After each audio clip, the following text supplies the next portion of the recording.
in the field of organizational change and development. Not so much that we're sitting here saying, here's our crystal and all that, but more from the standpoint of what would we collectively like to see the trend be? Because that's more important, because collectively we can help make it happen. And that was something that we chatted about. Said, you know, we don't want to be experts up here because we're not. We don't know. We don't know what's going to happen. But we sure can say what we'd like to see happen. And so can you, from your various perspectives. That's where we want to spend most of our time engaging in that dialogue, if that's okay with you. It better be, because that's what If not, you got to prepare the notes. So Mary, I think it would be really cool if you'd start with your perspective about the origins of the idea, you know, the sprouting, as we call it.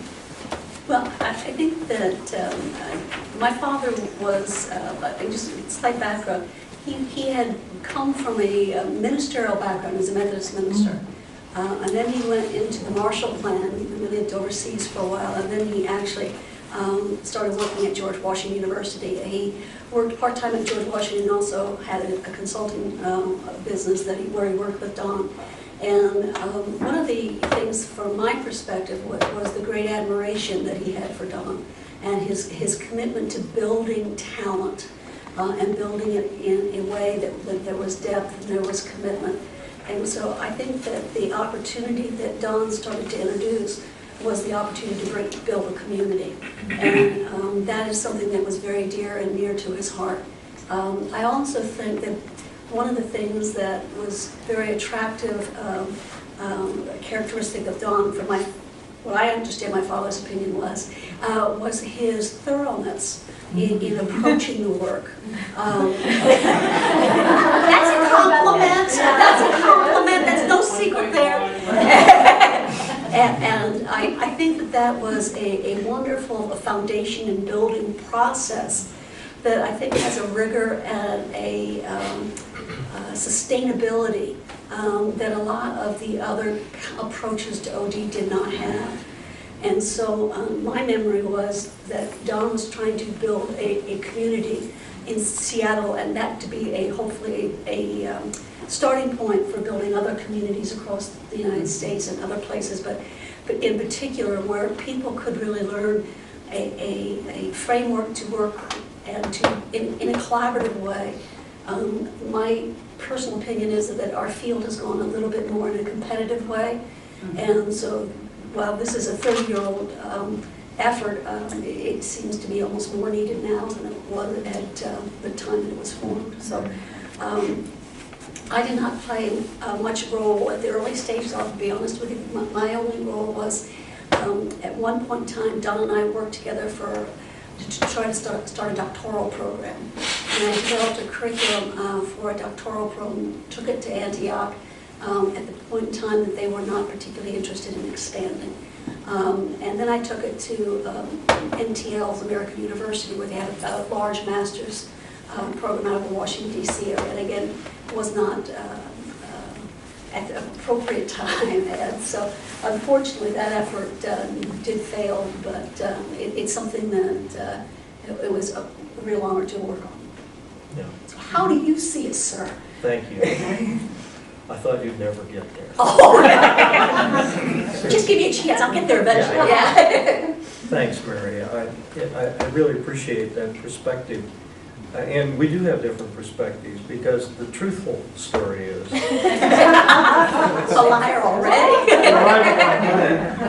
The idea sprouted because Gordon looked at me and he said, Don, you need to have an education in this work of organization development. You're doing it, but it doesn't look like you know why things work or don't work. Truly, we were doing a workshop together at the Kenwood Country Club in Bethesda, Maryland.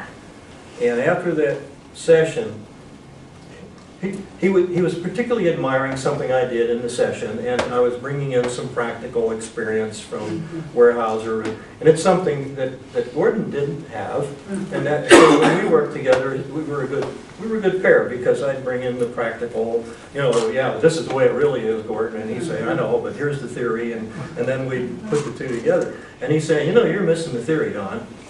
And I said, yeah, you're right, where do I go for it? And he said, damned if I know. He said, you sure don't want to go to George Washington? And I said, no, I couldn't possibly do that and do the other things I'm doing. And so that's what really started it. It was my deficiency, in his view. Of course, I didn't see it.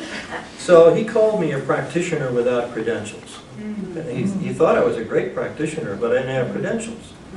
And so I said, you know, I don't need credentials. I don't need to have degrees to do things. And he said, well, he said it'd probably help. And I said, yeah, I guess it would. So anyway, that's how it started. And we met at another workshop. Dr. Oscar Mink was there, Dr. Jerry Harvey, Dr. Ron Lippitt, Dr. Gordon Lippitt, and me, without credentials. And we're standing out on the deck on the Bethesda Country, or the Kenwood Country Club in Bethesda on a hot summer evening. And I've told this story to some of you before, you probably remember it. We kind of looking around, and Gordon says to the other guys, he says, wouldn't it be great if Don had credentials? And they said, what are you talking about? I said, well, you know, there ought to be a place for people like him to go to get education in this field and get the theoretical underpinnings for what is done practically. And they all looked at each other with kind of a blank stare, and they said, you know, damned if we know where to go. And so we all kind of said, okay, maybe we ought to figure out if there's any place around the country that would even talk to us about starting something. And so we chipped in enough money to get $500 together to send Oscar off, Oscar Mink, who was at that time with the University of Texas. And Oscar said, well, the UT won't go for it. He knew that. And so he went down to talk to Union. He talked to Union, he talked to Nova. They were just starting up. Nova was in Florida, I believe, at the time. And Union was just kicking off. It really didn't have much history. And because these were known as kind of like non-traditional places. And he went there, he went to the University of Mississippi, of all places, for Pete's sake. I don't know why. Maybe he wanted to spend the $500, I don't know. But anyway, he came back and he said, it ain't gonna work. He said, nobody's interested. And so we had a couple of years of dormant, nothing happening. And then my good friend and where are you? Here, David's good friend, Ed Dolan,